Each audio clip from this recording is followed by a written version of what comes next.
This is chapter 10, and this chapter is about marriage. Some of the objectives we're going to be talking about are some marriage norms around the world, marriage trends, marriage throughout the life course, and also we're going to be finishing up on couples with high marital satisfaction. So let's start off taking a look at marriage norms. So if you remember, norms are expectations of behavior in social situations. So these are just basic expectations. So monogamy is whenever you are married to just one person, mono meaning one. This is the global norm. This is the most common type of marriage around the world, and it is the only legal and socially acceptable form in the United States. Same-sex marriage falls under this category, so monogamy can be either homosexual marriages or heterosexual marriages to just one person. Massachusetts was the first state to allow same-sex marriage in 2003. Back in 1996, President Bill Clinton signed what's known as DOMA, the Defense of Marriage Act, which only nationally recognized the marriage between one man and one woman. This was later repealed and done away with under Barack Obama's administration. And in 2015, same-sex marriage was legalized nationwide through the Supreme Court in 2015, basically repealing or doing away with the Defense of Marriage Act. So this allowed people of same sex to get married to each other. The next type of marriage is called polygamy, also known as plural marriage. This is whenever you are allowed to be married to more than one person. About 8 out of 10 societies allow this secondary form of marriage. Again, it is not allowed in the United States at all. So it's kind of broken up into two major categories. Polygyny, which is the most common. This is where a husband has multiple wives. Since the norm of authority around the world is patriarchal or male-dominated societies, it makes sense that polygyny, being married to more than one wife, would be the norm. A rare form of polygamy is called polyandry. Only about 5% of polygamous relationships fall under this category. This is where a wife is going to have more than one husband, and this is usually in a matriarchal society, which we've discussed. This is a female-dominated type of society. Other norms of marriage is marital choice. So you have two main categories here. You have endogamy and exogamy. Endogamy is whenever you are marrying within your own group. So, for example, if you're marrying within your own race or religion or ethnicity or nationality or social class, that's referred to as endogamy.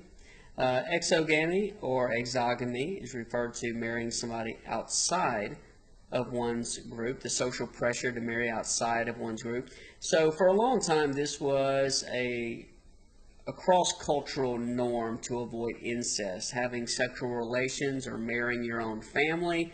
And so there's that social pressure to marry outside of your family. But if you also marry outside of your race or your religion or your age range or social class, outside of these categories, this is also referred to as exogamous type of marriage. When it comes to marital residence, this is basically where newlyweds decide to reside or live.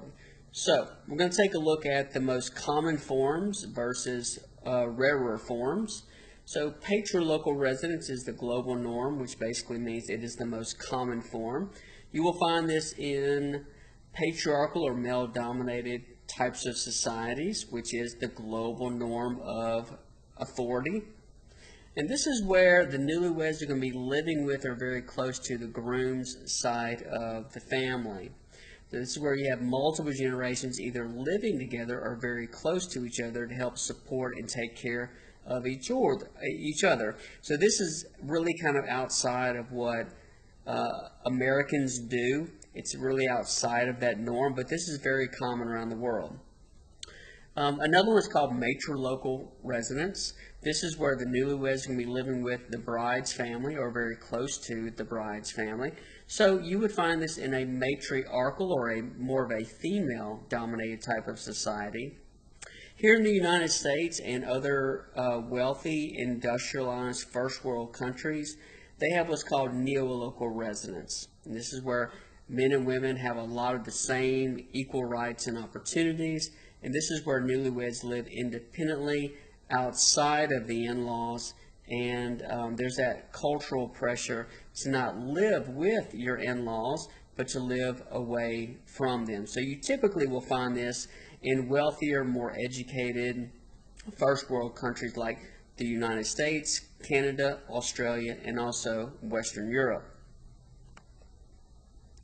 So this kind of shows the prevalence of patrilocal marriage, where you are being there's that cultural pressure to kind of be married to somebody and kind of live with the groom's side of the family. So as you can see from this map here, it is very, very common all over various countries off the continent of Asia and Africa and also the Middle East. You can see it's very, very common.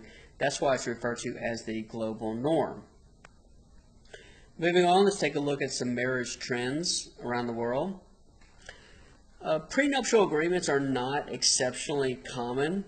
So this is a legal agreement before you get married. This is optional.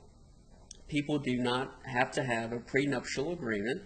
A premarital contract, this is basically what the prenuptial agreement is. It's a premarital contract used in case of a divorce or a death to really kind of address any type of monetary issues or any agreements beforehand.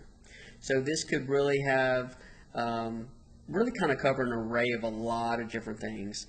If a lot of times whenever people are signing prenuptial agreements, they may be walking into the relationship of the marriage with a lot of assets. It could be land, it could be businesses, it could be family wealth.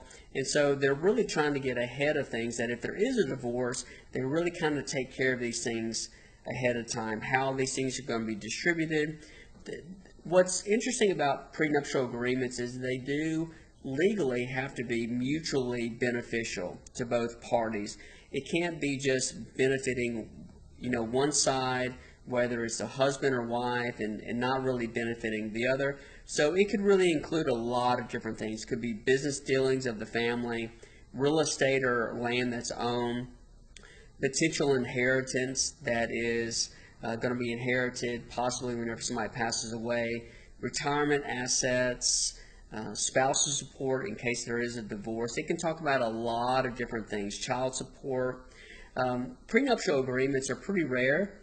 They're usually exclusive, at least primarily to wealthier couples or wealthier families. They try to protect their assets or the family assets. But if we're taking a look generationally, prenuptial agreements are rising among the millennial type of generation.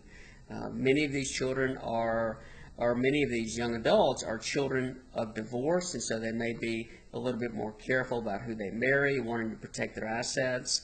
And a lot of millennials are getting married later on in life, and so they're kind of thinking about their financial well-being as well. Some other marriage trends. People are getting married later on in life. If you take a look at this chart here, it shows around in the 1950s that a lot of young people were getting married in their early 20s, and now as we're kind of moving on into 2025 and beyond, there's a lot of young women that are getting married in their late 20s and a lot of young men that are getting married in their early 30s. So marriage is being delayed pretty significantly. So marriage in the United States, most Americans will marry at least once in their lifetime. Some people are married for 6 months, some people are married for 60 years. But even though marriage rates are on the decline and they've been going down, most people do envision themselves being married at least one time in their lifetime. The average marriage lasts about 8 years. So this would put a lot of people going through a divorce in their late 20s, early 30s, and a lot of them actually having children as well, young children. So if we take a look at the marriage rates are the number of marriages or the number of weddings each year per 1,000 people. This is on the decline, and the main reason is that this trend of getting married is being replaced by other trends. And we've talked about that before in this course. So singlehood rates are going up. Stayover relationships are going up, where people are in relationships but they're living in separate homes. Cohabitation rates is whenever people are living together but they're not married. They're all going up. So these three trends are going up while marriage rates are going down. The trends typically will affect each other. But if you were to break down the different types of marriages, there are certain types of marriages that are actually on the rise. For example, childless marriages. More and more people are deciding to not have children. And so we are noticing that in the birth rates here in the United States. Birth rates have been steadily going down. Interracial marriage, people marrying outside of their race. This trend is going up. Interreligious marriages, people that are marrying outside of their predominant race. These types of marriages are also going up as well. So if we take a look at this chart here, we can kind of take a look at the marriage rate historically, kind of going back from the 1940s up until more recent times. And the one thing that we have discussed, that as marriage rates go up, then it also affects other trends, divorce rates and also birth rates as well. So if you take a look at this massive spike in 1946, marriage rates significantly rose during this time, and this was the year after World War II ended in 1945. And we all know about the baby boom generation, the generation that was born from 1946 to 1964. So a lot of people were getting married right after World War II, and very soon, about a year later, they started having children. And so we see a massive spike in people that are getting married during this time period. But we also see a spike as well in birth rates, known as the baby boom generation. And we also see a spike in divorce rates as well. So for about a generation, the marriage rate started to kind of go down. And then around the early 1980s, they really kind of started to go up a little bit. And as you can see, from somewhere around the late 1970s, early 1980s, marriage rates have been slowly going down. And so since marriage rates have been slowly going down, as I've mentioned, the trends follow each other. Marriage rates have been going down. And because fewer people are getting married, birth rates are going down. And because fewer people are getting married, then divorce rates are going down. The trends, they tend to follow each other.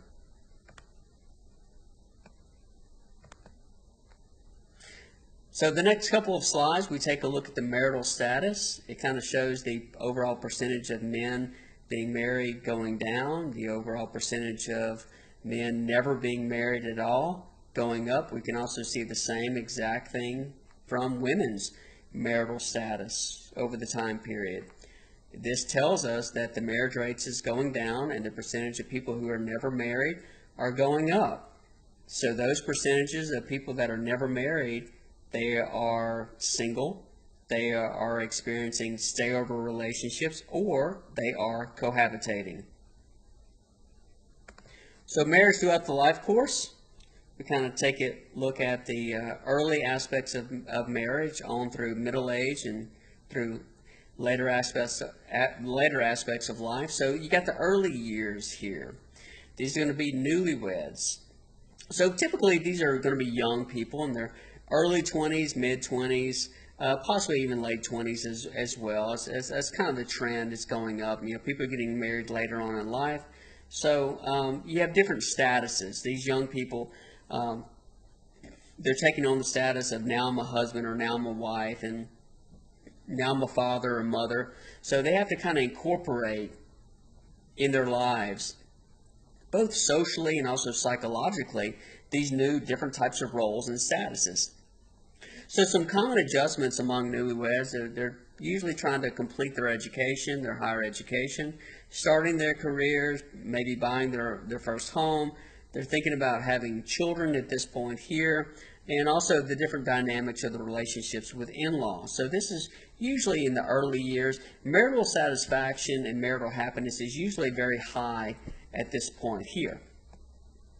So as we're kind of moving through the life course, now we're taking a look at marriage and midlife. So this can be married couples that are in their 40s and their 50s. So their lives are really a lot different than, say, the newlyweds of being in their 20s. So at this point, they may be still raising some teenagers, or their teenagers may be out of the house, going off to college, or possibly doing their own thing. So some of these young adults are actually, they may be living at home, but some of them may actually be leaving the nest. And so that kind of creates the empty nest, where a lot of middle-aged couples are experiencing their kids going off to college or maybe the military. And so they're kind of adjusting and kind of getting used to living at home, and it's just being them. So they're kind of focusing on paying their house off, their retirement, things like that.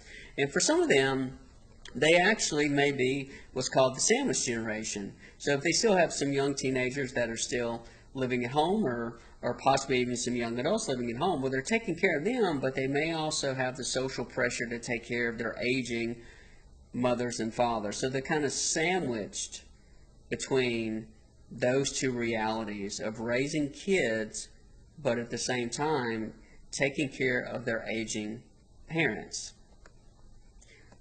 That also kind of leads us into marriage in later life. So that you kind of move into your late 50s, your early 60s and 70s. The marital satisfaction tends to increase here. And that's simply because a lot of these couples have been married for a long time, so they've kind of worked out the kinks and worked out some of the issues. They've been very successful for many, many years, sometimes even decades. So their children, they're raised, they're out of the house. A lot of the marital issues that they may have had are probably resolved or very minimal at this point if they are still married to each other. They're enjoying being a grandparent, so they have the benefit of seeing their grandkids and spoiling their grandkids, but they don't have the social pressure to actually raising kids anymore, so there's a lot of joy in that. They're enjoying being retired and having their hobbies and possibly even traveling at this point. Usually their house is paid off and they have Social Security coming in, they have Medicare, and they usually have money coming in from their 401k. So a lot of times financially they're doing really, really well. So that's why marital satisfaction tends to be high. However, if there are any type of physical ailments or cognitive issues, this can bring about some caregiver stress upon the wife that's taking care of the aging husband, or the husband who's taking care of the aging wife. And this can also cause some financial issues or some problems as well. So that's probably the biggest issue among those that are married later on in life. It's not so much the financial.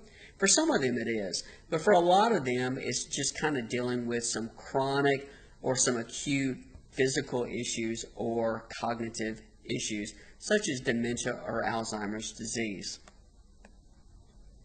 If we take a look at the marital status of those 65 and older, sometimes there's a stereotype and an assumption that most people 65 and older, they are single, they're not married, they may be in a nursing home, but that really couldn't be further from the truth. The vast majority of people 65 and older, they are married. So somewhere around 48 and 50% of women are married. A much larger percentage of men are married, and this simply because women outlive men. So the percentages for men being married are going to be much, much higher. So, and that kind of reflects into those that are experiencing widowhood. Widowhood is whenever your significant other has passed away. So yes, women are statistically much more likely to be widowed than men, at around 30% versus 10%. Again, women, they live longer than men. As you start looking at divorce and separation and singlehood, a lot of those percentages, they really kind of start to kind of even out there. We take a look at, and there's really a lot of research and a lot of surveys that are sent out to take a look at the marital satisfaction of couples, and a lot of times they have certain types of commonalities. Number one is being faithful, also known as fidelity. They are emotionally and psychologically and sexually faithful to each other. So that's really kind of a big factor of marital satisfaction. If they communicate well, if they deal with conflict resolution or disagreements, and they can openly kind of communicate in a very positive type of way, that's also going to increase marital satisfaction. They also tend to have they also tend to have mutual respect for each other. They look out for each other, they love each other, they encourage each other, they support each other's goals, but there's a level of mutual respect where they think of each other and not just exclusively about themselves. Another factor is sexual compatibility. One factor in divorce is not only money problems, but also sexual issues. So sexual compatibility can be a huge factor in marital satisfaction and also marital happiness as well. So if they're sexually compatible, they're probably not going to be looking outside of their relationship to kind of fulfill those types of needs. They support each other's goals and dreams, and they also tend to make major decisions together. So whether it's to quit a job or a career move, to buy a car, or to sell a home, a lot of times these big decisions, they are actually kind of talking to each other about that. And again, that kind of goes back to mutual respect of each other.